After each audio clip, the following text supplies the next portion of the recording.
Reactions are still raw tonight after the family and legal counsel for Stephon Clark held a press conference at City Hall. It's been a week since police shot and killed Stephon Clark in his grandmother's backyard, thinking he had a gun. And in her first appearance since the shooting, Clark's grandmother took to the podium. CBS 13's Lamore Abrams is live at City Hall with her message. Lamore?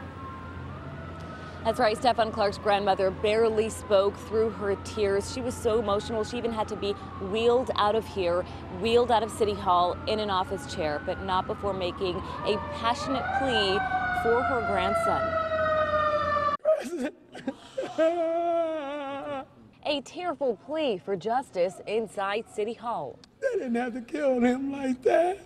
They didn't have to shoot him that many times. Stephon Clark's grandmother describing the night two Sacramento police officers shot at her grandson 20 times in her backyard. All I heard is boom, boom, boom.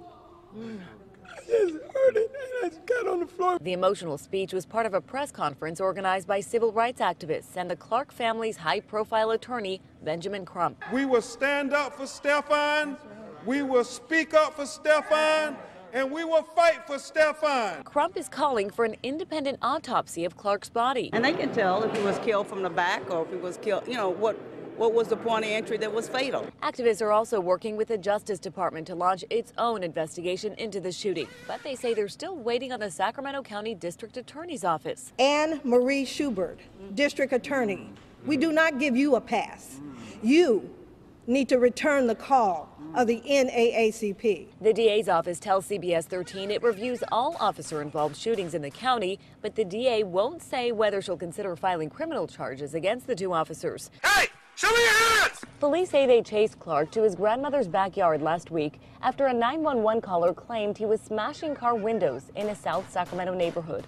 The officers shot the 22-year-old, believing he was pointing a gun at them. They never found a weapon, only a cell phone. We've been down this street before, from Michael Brown in Ferguson all the way to Trayvon Martin in Florida. For city officials, they're promising to do whatever they can. For me, you know, Stephon could have been a friend of mine, and I can't imagine the horrible grieving and experience that this has caused for his family.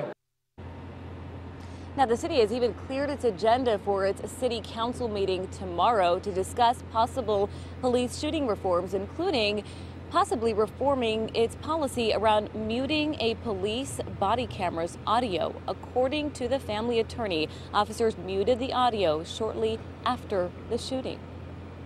Much more on that coming up tonight at 10 o'clock as well. Lamore Abrams live in downtown Sacramento. Lamore, thank you. Now, activist Al Sharpton says he's coming to Sacramento on Thursday to attend Stephon Clark's funeral. Sharpton says he's looking for justice.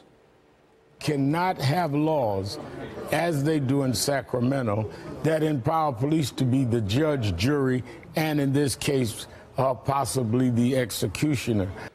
Sharpton says even if Clark was breaking into cars, as police allege, that isn't a reason, he says, to be shot and killed. Say his name, Stephon Clark. Stephon Clark. The Sacramento Kings and the Boston Celtics standing with Stephon Clark. After an intense week that included protesters blocking fans from entering Thursday's Kings game, the Kings and the Celtics wore special shirts during yesterday's warm-up and produced that 30-second PSA. Now, CBS 13's coverage on the killing continues at CBS13.com. There we have the police body camera video that was released and a look at last week's protests as well.